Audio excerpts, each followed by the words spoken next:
देव भगवान की जय। प्यारे कृष्ण कन्हैया लाल की जय।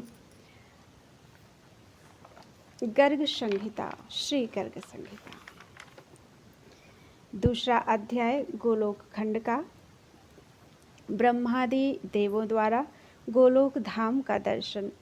श्री नारद जी कहते हैं, जो जीभ पाकर भी कीर्तनीय भगवान श्री कृष्ण का कीर्तन नहीं करता, वह दुर्बुद्धि मनुष्य मोक्ष की सीढ़ी पाकर भी उस पर चढ़ने की चेष्टा नहीं करता। राजन, अब इस 12 कल्प में धराधाम पर जो भगवान श्री कृष्ण का पदार्पण हुआ है और यहाँ उनकी जो जो लीलाएं हुई हैं, वह सब मैं तुमसे कहता हूँ, सुनो। बहुत पहले की बात है।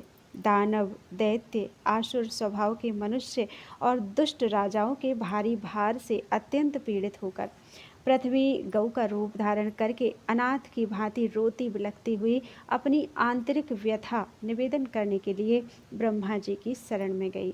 उस समय उसका शरीर कांप रहा था। वहाँ उसकी कष्ट कथा सुनकर ब्रह्मा जी ने उसे धीरज बंधाया और तत्काल समस्त देवताओं तथा शिवजी को साथ लेकर वे भगवान नारायण के बैकुंठ धाम में गए।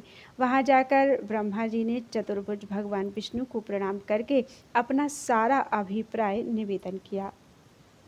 तब लक्ष्मीपति भगवान विष्णु उन उद्विग्न देवताओं तथा ब्रह्मा जी से इस प्रकार बोले।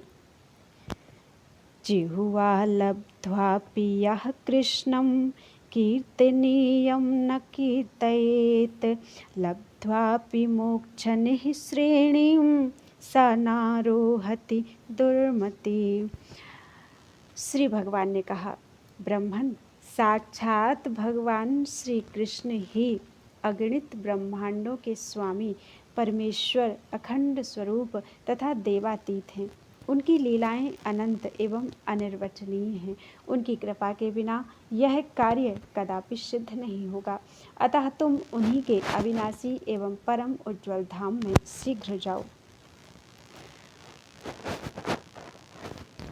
श्री ब्रह्मा जी बोले, प्रभु, आपके अतिरिक्त कोई दूसरा भी परिपूर्णतम तत्व है, यह मैं नहीं जानता। यदि कोई दूसरा भी आपसे उत्कृष्ट परमेश्वर है तो उसके लोक का मुझे दर्शन कराइए। श्री नारद जी ने कहा, ब्रह्मा जी के इस प्रकार कहने पर परिपूर्णतम भगवान विष्णु ने संपूर्ण देवताओं सहित ब्रह्मा जी को ब्रह्मांड शिखर पर विराजमान गोलोक धाम का मार्ग दिखलाया। वामन जी के पैर के बाएं अंगूठे से ब्रह्मांड के शिरोभाग का भेदन हो जाने पर जो छिद्र हुआ, वह ब्रह्म द्रव नित्य अक्षय नीर से परिपूर्ण था। सब देवता उसी मार्ग से वहाँ के लिए नियत जलयान द्वारा बाहर निकले। वहाँ ब्रह्मांड के ऊपर पहुंचकर उन सब ने नीचे की ओर उस ब्रह्मांड को कलिंग बिंब तुंबे की भांति देखा। इसके अतिरिक्त अन्य भी बहुत से ब्रह्मांड उसी जल में इंद्रायण फल के सदृश इधर उधर लहरों में लुढ़क रहे थे। यह देखकर सब देवताओं को विस्मय हुआ। वे चकित हो गए। वहां से करोड़ों योजन ऊपर 8 नगर मिले, जिनके चारों ओर दिव्य चहारदीवारी शोभा बढ़ा रही थी और झुंड के झुंड रत्नादिमय वृक्षों से उन पुरियों की मनोरमता बढ़ गई थी। वहीं ऊपर देवताओं ने विरजा नदी का सुंदर तट देखा, जिससे विरजा की तरंगें टकरा रही थीं। वह तट प्रदेश उज्ज्वल रेशमी वस्त्र के समान शुभ्र दिखाई देता था। दिव्य मणिमय सोपानों से वह अत्यंत उद्भासित हो रहा था। तट की शोभा देखते और आगे बढ़ते हुए वे देवता उस उत्तम नगर में जा पहुँचे, जो अनंत कोटि सूर्यों की ज्योति का महान पुंज जान पड़ता था। उसे देखकर देवताओं की आंखें चुंधिया गईं। वे उस तेज से पराभूत होकर जहाँ के तहाँ खड़े रह गए। तब भगवान विष्णु की आज्ञा के अनुसार उस तेज को प्रणाम करके ब्रह्मा जी उसका ध्यान करने लगे। उसी ज्योति के भीतर उन्होंने एक परम शांतिमय साकार धाम देखा। उसमें परम अद्भुत कमलनाल के समान धवल वर्ण 1000 मुख वाले शेषनाग का दर्शन करके सभी देवताओं ने उन्हें प्रणाम किया। राजन, उन शेषनाग की गोद में महान आलोकमय लोक वंदित गोलोक धाम का दर्शन हुआ, जहाँ धामाभिमानी देवताओं के ईश्वर तथा गणनाशीलों में प्रधान काल का भी कोई वश नहीं चलता। वहाँ माया भी अपना प्रभाव नहीं डाल सकती। मन, चित्त, बुद्धि, अहंकार, 16 विकार तथा महत्तत्व भी वहाँ प्रवेश नहीं कर सकते। फिर तीनों गुणों के विषय में तो कहना ही क्या है। वहाँ कामदेव के समान मनोहर रूप, लावण्य शालिनी, श्याम सुंदर विग्रहा श्री कृष्ण पार्षदा द्वारपाल का कार्य करती थीं। देवताओं को द्वार के भीतर जाने के लिए उद्यत देख उन्होंने मना कर दिया। तब देवता बोले, हम सभी ब्रह्मा, विष्णु, शंकर नाम के लोकपाल और इंद्र आदि देवता हैं। भगवान श्री कृष्ण के दर्शनार्थ यहाँ आए हैं। श्री नारद जी कहते हैं, देवताओं की बात सुनकर उन सखियों ने, जो श्री कृष्ण की द्वारपालिकाएं थीं, अंतःपुर में जाकर देवताओं की बात कह सुनाई। तब एक सखी, जो सतचंद्रानना नाम से विख्यात थी, जिसके वस्त्र पीले थे और जो हाथ में बेंत की छड़ी लिए थी, बाहर आई और उनसे उनका अभीष्ट प्रयोजन पूछा। सतचंद्रानना बोली, यहाँ पधारे हुए आप सब देवता किस ब्रह्मांड के निवासी हैं, यह शीघ्र बताइए। तब मैं भगवान श्री कृष्ण को सूचित करने के लिए उनके पास जाऊंगी। देवताओं ने कहा, अहो, यह तो बड़े आश्चर्य की बात है। क्या अन्यान्य ब्रह्मांड भी हैं? हमने तो उन्हें कभी सुना ही नहीं, देखा ही नहीं। सुबह हम तो यही जानते हैं कि एक ही ब्रह्मांड है, इसके अतिरिक्त दूसरा कोई है ही नहीं। सतचंद्रानना बोली, ब्रह्मदेव, यहाँ तो विरजा नदी में करोड़ों ब्रह्मांड इधर उधर लुढ़क रहे हैं। उनमें भी आप जैसे ही पृथक पृथक देवता वास करते हैं। अरे, क्या आप लोग अपना नाम गांव तक नहीं जानते? जान पड़ता है कभी यहाँ आए नहीं हैं। अपनी थोड़ी सी जानकारी में ही हर्ष से फूल उठे हैं। जान पड़ता है कभी घर से बाहर निकले ही नहीं। जैसे गूलर के फलों में रहने वाले कीड़े जिस फल में रहते हैं उसके सिवा दूसरे को नहीं जानते, उसी प्रकार आप जैसे साधारण जन जिसमें उत्पन्न होते हैं, एकमात्र उसी को ब्रह्मांड समझते हैं। श्री नारद जी कहते हैं, राजन, इस प्रकार उपहास के पात्र बने हुए सब देवता चुपचाप खड़े रहे, कुछ बोल न सके। उन्हें चकित से देखकर भगवान विष्णु ने कहा। श्री विष्णु बोले, जिस ब्रह्मांड में भगवान प्रश्नि गर्भ का सनातन अवतार हुआ है तथा त्रिविक्रम अर्थात विराट रूपधारी वामन के नख से जिस ब्रह्मांड में विवर बन गया है, वहीं हम निवास करते हैं। श्री नारद जी कहते हैं, भगवान विष्णु की यह बात सुनकर सतचंद्रानना ने उनकी भूरी भूरी प्रशंसा की और स्वयं भीतर चली गई। फिर शीघ्र ही आई और सबको अंतःपुर में पधारने की आज्ञा देकर वापस चली गई। तदनंतर संपूर्ण देवताओं ने परम सुंदर धाम गोलोक धाम का दर्शन किया। गोलोक का दर्शन किया। वहाँ गोवर्धन नामक गिरिराज शोभा पा रहे थे। गिरिराज का वह प्रदेश उस समय वसंत का उत्सव मनाने वाली गोपियों और गौओं के समूह से घिरा था। कल्प वृक्षों तथा कल्पलताओं के समुदाय से सुशोभित था और रासमंडल उसे मंडित अर्थात अलंकृत कर रहा था। वहाँ श्याम वर्ण वाली उत्तम यमुना नदी स्वच्छंद गति से बह रही है। तट पर बने हुए करोड़ों प्रासाद उसकी शोभा बढ़ाते हैं तथा उस नदी में उतरने के लिए वैदूर्य मणि की सुंदर सीढ़ियां बनी हुई हैं। वहाँ दिव्य वृक्षों और लताओं से भरा हुआ वृंदावन अत्यंत शोभा पा रहा है। भांति भांति के विचित्र पक्षियों, भ्रमरों तथा वंशीवट के कारण वहाँ की सुषमा और बढ़ रही है। वहाँ सहस्र दल कमलों के सुगंधित पराग को चारों ओर पुनः पुनः बिखेरती हुई शीतल वायु मंद गति से बह रही है। वृंदावन के मध्य भाग में 32 वनों से युक्त एक निज निकुंज है। 4 दीवारियां और खाइयां उसे सुशोभित कर रही हैं। उसके आंगन का भाग लाल वर्ण वाले अक्षय बटों से अलंकृत है। पद्म राग आदि 7 प्रकार की मणियों से बनी दीवारें तथा आंगन के फर्श बड़ी शोभा पाते हैं। करोड़ों चंद्रमाओं के मंडल की छवि धारण करने वाले चंदोवे उसे अलंकृत कर रहे हैं तथा उनमें चमकीले गोले लटक रहे हैं। फहराती हुई दिव्य पताकाएं एवं खिले हुए फूल मंदिरों एवं मार्गों की शोभा बढ़ाते हैं।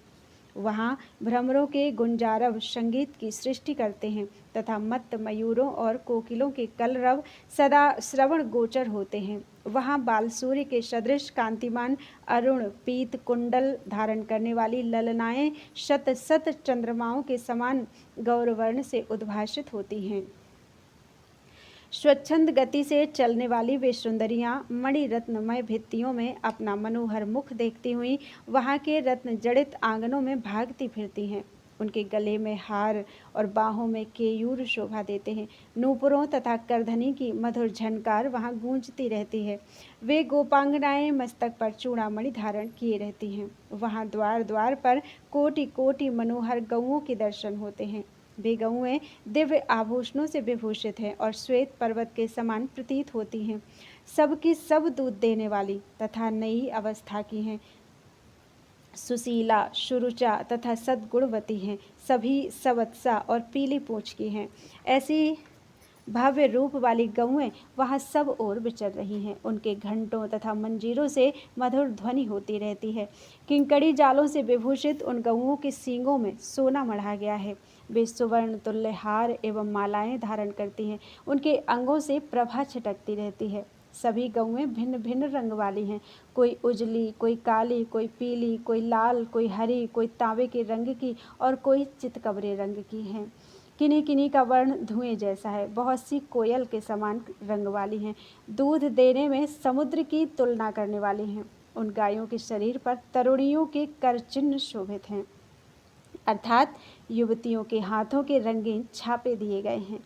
हिरण के समान छलांग भरने वाले बछड़ों से उनकी अधिक शोभा बढ़ गई है। गायों के झुंड में विशाल शरीर वाले सांड भी इधर उधर घूम रहे हैं। उनकी लंबी गर्दन और बड़े बड़े सींग हैं। उन सांडों को साक्षात धर्म धुरंधर कहा जाता है। गौओं की रक्षा करने वाले चरवाहे भी अनेक हैं। उनमें से कुछ तो हाथ में बैत की छड़ी लिए हुए हैं और दूसरों के हाथों में सुंदर बांसुरी शोभा पाती है। उन सबके शरीर का रंग श्यामल है। वे भगवान श्री कृष्ण चंद्र की लीलाएं ऐसे मधुर स्वरों में गाते हैं कि उसे सुनकर कामदेव भी मोहित हो जाते हैं। इस दिव्य निज निकुंज को संपूर्ण देवताओं ने प्रणाम किया और भीतर चले गए। वहां उन्हें 1000 दल वाला एक बहुत बड़ा कमल दिखाई पड़ा। वह ऐसा सुशोभित था मानो प्रकाश का पुंज हो। उसके ऊपर एक 16 दल का कमल है तथा उसके ऊपर भी एक 8 दल वाला कमल है।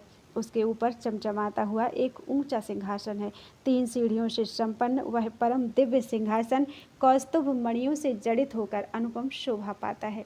उसी पर भगवान श्री कृष्ण चंद्र श्री राधिका जी के साथ विराजमान है। ऐसी झांकी उन समस्त देवताओं को मिली।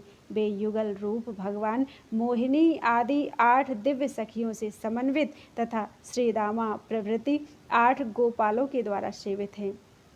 उनके ऊपर हंस के समान सफ़ेद रंग वाले पंखे झले जा रहे हैं और हीरों से बनी मूठ वाले चंवर डुलाए जा रहे हैं। भगवान की सेवा में करोड़ों ऐसे छत्र प्रस्तुत हैं जो कोटि चंद्रमाओं की प्रभा से तुलित हो सकते हैं। भगवान श्री कृष्ण के वाम भाग में विराजित श्री राधिका जी से उनकी बाईं भुजा सुशोभित है। भगवान ने स्वेच्छापूर्वक अपने दाहिने पैर को टेढ़ा कर रखा है। वे हाथ में बांसुरी धारण किए हुए। उन्होंने मनोहर मुस्कान से भरे मुखमंडल और भ्रकुटी विलास से अनेकों कामदेवों को मोहित कर रखा है। उन श्री हरि की मेघ के समान श्यामल कांति है। कमल दल की भांति बड़ी विशाल उनकी आंखें हैं। घुटनों तक लंबी बड़ी भुजाओं वाले वे प्रभु अत्यंत पीले वस्त्र पहने हुए हैं। भगवान गले में सुंदर वनमाला धारण किए हुए हैं, जिस पर वृंदावन में विचरण करने वाले मतवाले भ्रमरों की गुंजार हो रही है। पैरों में घुंघरू और हाथों में कंकड़ की छटा छिटक रहे हैं। अति सुंदर मुस्कान मन को मोहित कर रही है। श्रीवत्स का चिन्ह, बहुमूल्य रत्नों से बने हुए किरीट, कुंडल, बाजूबंद और हार यथास्थान भगवान की शोभा बढ़ा रहे हैं। भगवान श्री कृष्ण के ऐसे दिव्य दर्शन प्राप्त कर संपूर्ण देवता आनंद के समुद्र में गोता खाने लगे। अत्यंत हर्ष के कारण उनकी आंखों से आंसुओं की धारा बह चली। तब संपूर्ण देवताओं ने हाथ जोड़कर विनीत भाव से उन परम पुरुष श्री कृष्ण चंद्र जी को प्रणाम किया। इस प्रकार श्री गर्ग संहिता में गोलोक खंड के अंतर्गत नारद बहुलाश्व संवाद में श्री गोलोक धाम का वर्णन नामक दूसरा अध्याय पूरा हुआ। बोलो वृंदावन बिहारी लाल की जय। त्वदीयं वस्तु गोविंदम तुभ्यमेव समर्पितम्।